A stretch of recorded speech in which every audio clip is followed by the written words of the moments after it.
Scientists have mixed the genes of various animals and created a highly cunning and dangerous predator that wants to eat its creators. It's Jurassic World. Let's get going. This story begins in a lab, where tiny dinosaurs hatch from 2 eggs. They're cute, but who will they grow up to be? Some time passes.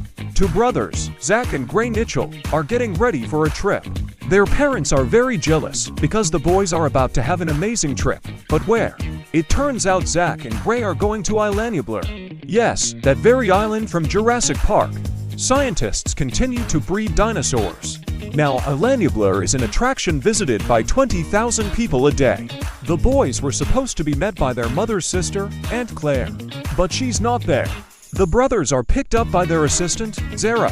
From her, we learn that Zach and Gray are true VIP clients. Their aunt is the administrator of Jurassic Park, and she has more important things to do than take her nephews for a walk. Like a meeting with investors. Claire explains to the businessmen that the attraction is already 20 years old. Simple dinosaurs are nothing special, but genetic engineering can help. Claire presents a new, ambitious project. This is the Indominus Rex, an artificially created dinosaur. Meanwhile, Zach and Gray are walking through the park. They meet their aunt, but Claire is too busy. She rushes to the control center. Yes, family is important, of course, but there's been an unfortunate incident at the park. One of the valleys is closed off because a small dinosaur escaped. Claire is furious. The technicians promised the invisible barrier would work flawlessly. If the dinosaur tries to leave the area, the implant implanted in its body shocks it. But sometimes the dinosaurs manage to break free of the implant. The escape problem is solved, and a helicopter is provided for Claire. It's piloted by Simon Masrani himself, the park's current owner. Masrani wants to see the new exhibit. Claire explains that there are problems with the Indominus. It's very intelligent and dangerous, tried to attack people, and almost broke through the protective glass. And it's completely white, huge, and terrifying. But Masrani is only concerned about one thing. Weren't there 2 Indominus? It turns out 2 specimens were created in the lab. But that same tiny dinosaur from the beginning of the film ate its twin. Masrani asks one of his employees to check the Indominus's enclosure. It's former Marine Owen Grady. Owen works with velociraptors. They're smart, cunning, and constantly trying to escape. If the enclosure isn't safe, Owen will definitely notice. And here's Owen himself. He's training his terrifying pets. Hoskins, the park's head of military research, is watching over him. Hoskins has big plans for the raptors. What's the point of drones, missiles, and soldiers when nature has already created the perfect weapon? But Owen reminds him that such a weapon will eat you if you forget to feed it. Suddenly, a park worker falls into the enclosure.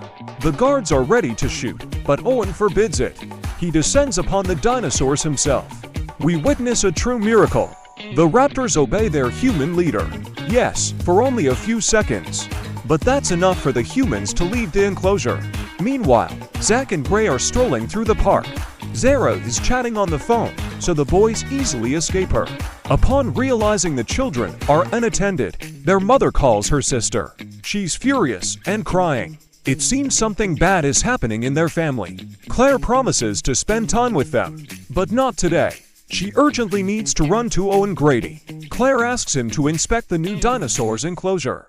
Owen teases the woman. We learn that the couple once had a very bad date.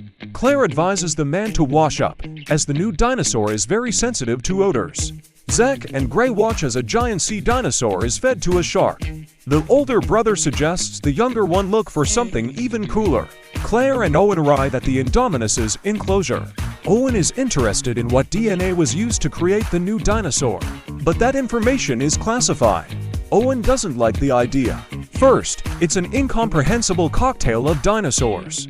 Second, the dinosaur grew up alone, meaning it knows nothing about the world, humans, or other dinosaurs, and can be unpredictable. But it's impossible to see the Indominus. According to the thermal imaging, the enclosure is empty.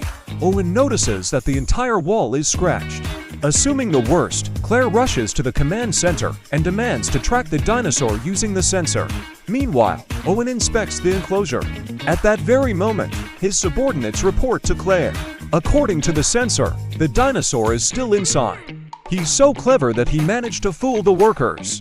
Now the Indominus will see humans for the first time, and they might not survive the encounter.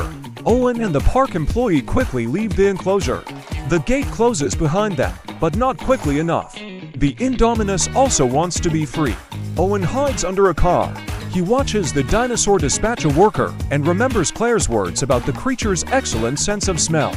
To mask his own scent, Owen cuts the fuel line. The Indominus can't find it because of the strong smell of gasoline. The best course of action would be to sound the alarm and warn park visitors of the danger. But no, Masran doesn't care about people. He doesn't need bad publicity. He sends rangers to quietly and stealthily capture the escaped dinosaur. Meanwhile, Hoskins is keeping an eye on the raptors. Upon learning of the escape, he calls someone. He's a military man and wouldn't miss the chance to hunt a dangerous dinosaur. But Isaac and Gray are still strolling through the park. We learn that their parents are getting divorced. If mom and dad decide to split them up, this will be the brothers' last trip together. Owen reaches the control center and demands the rangers be recalled. These hunters don't even have lethal weapons against such a predator. This means they don't stand a chance against the Indominus. They don't listen to the man, and they're wrong. The rangers find a piece of flesh with a tracking device in the river. It seems the Indominus remembered where the sensor was implanted and simply discarded it. Now the invisible electric barrier can't stop him. The rangers have only a few minutes to live. And in those minutes, they make another discovery. A new dinosaur can change colors. The Indominus changed its color from white to green, snuck up on the group, and wiped out the entire group. The park owner is shocked. Owen demands the island be evacuated. He believes the only way to save the people is to mount a machine gun on a helicopter and deal with the dinosaur. Naturally, he's once again ignored. The only thing Masrani does is go to the geneticists. He demands to know where the Indominus gets its superpowers. It turns out it's a genetic cocktail. The ability to change color was given to the dinosaur by the inserted cuttlefish genes, and the DNA of tree frogs allowed the dinosaur to fool thermal imaging. Unsuspectingly, Zack and Gray ride around the park on a gyrosphere. Aunt Claire panics when she learns of this. Everyone is busy searching for the dangerous dinosaur. Claire realizes that the only one who can help find the kids is Owen. And these kids really need help. The Indominus Rex finds their gyrosphere. Impenetrable glass. Forget it. The monster bites through it in a second. The boys manage to escape. The dinosaur almost catches up with them, but they manage to escape again. Owen and Claire set out to search for the brothers. They spot the barely alive dinosaur. And he's not alone. Owen realizes the monster doesn't eat its victims. It destroyed an entire herd simply for the pleasure of it. Our heroes find a broken gyrosphere. Luckily, there are no children inside, and the search continues. After emerging from the water, Zack and Gray arrive at the abandoned building of the first park. There are some old jeeps here, and the brothers have a good idea to use them. But no one at the control center has any good ideas. Hoskins suggests to the park owner that they use trained raptors against the Indominus, so he'll test his weapons. But Masrani remembers Owen's words about their danger and unpredictability. He orders the helicopter to be armed with live ammunition and takes off. Having repaired the jeep, the boys leave the building.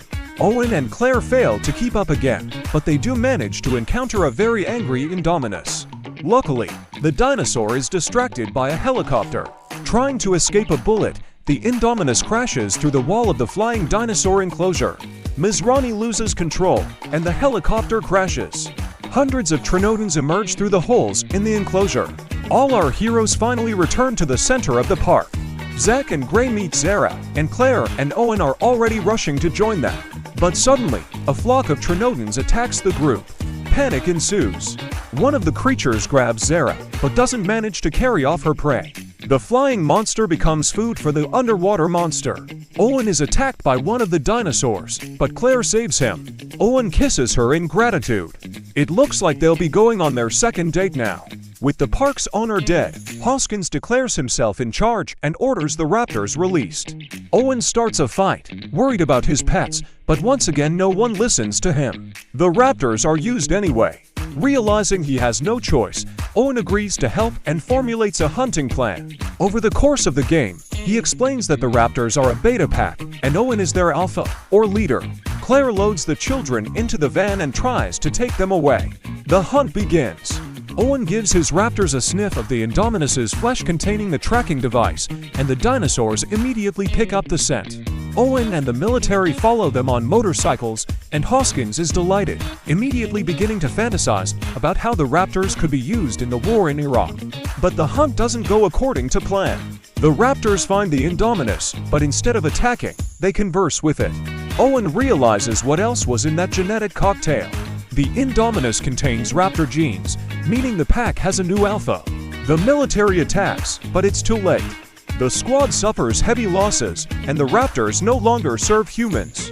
Having dealt with the soldiers, they attack the van carrying Zach and Gray. The brothers find tasers and fight back.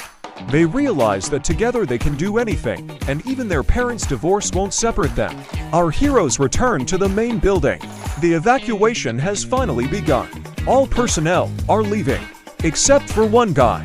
He thinks the command center shouldn't be left unattended. Meanwhile, scientists are preserving dinosaur embryos. They are evacuated by helicopter on Hoskins' orders. His primary goal is to evacuate not people but his future weapon. When the protagonists reach the laboratory, it's already empty. Hoskins explains to Claire that the park wasn't an amusement park, but a site for military experiments. But Hoskins' plans are destined to fail. A raptor appears and quickly dispatches him. Owen and the others run outside. They are surrounded by raptors. Owen tries to reconnect with his charges.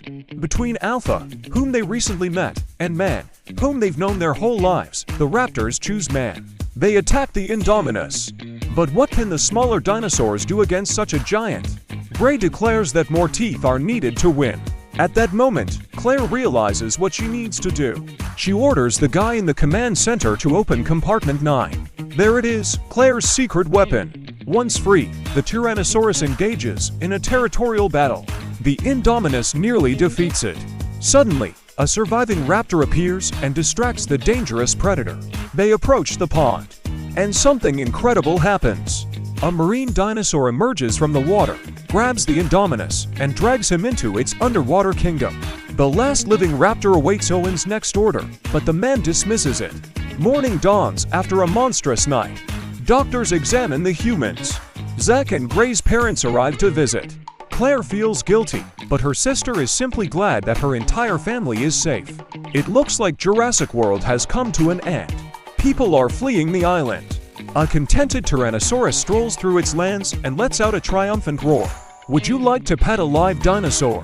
This was Movie Cat. See you there.